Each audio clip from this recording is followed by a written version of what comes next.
হর হর মহাদেব, জয় জগন্নাথ, জয় মাতারা, জয় শ্রীগুরু।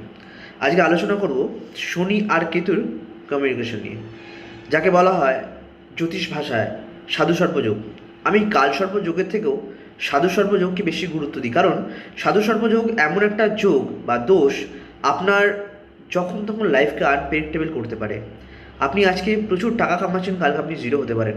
আপনি আজকে প্রচুর ইনকাম করছেন, সেই টাকাটা টোটালি আপনার বাড়ির ফ্যামিলির রোগে চলে গেল। এমন আপনার শরীরে কোনো রোগ এলো যেটাকে ডায়াগনোসিস করতে পারা যায় না। হ্যাঁ, প্রচণ্ড মানসিক যন্ত্রণা, তীব্র থেকে তীব্রতর মানসিক যন্ত্রণা দিয়ে থাকে এই সাধু সর্পযোগ। তাই অবশ্যই সাধু সর্পযোগের প্রতিকার করিয়ে নেবেন। সাধু সর্পযোগের প্রতিকার করাতে গেলে কী করবেন? অবশ্যই তন্ত্রের মতে অনেক প্রতিকার হয়, আর সাধু সর্পযোগকে প্রতিকার করতে গেলে আপনি মহামৃত্যুঞ্জয় মন্ত্র পাঠ করতে পারেন, মহামৃত্যুঞ্জয় কবচ পড়তে পারেন। এতে সাধু সর্পযোগের অনেক প্রভাব কমানো যায়। হর হর মহাদেব, জয় জগন্নাথ, জয় মাতারা, জয় শ্রীগুরু। গুরু কৃপা হি কেবলম, গুরু কৃপা হি কেবলম, গুরু কৃপা হি কেবলম।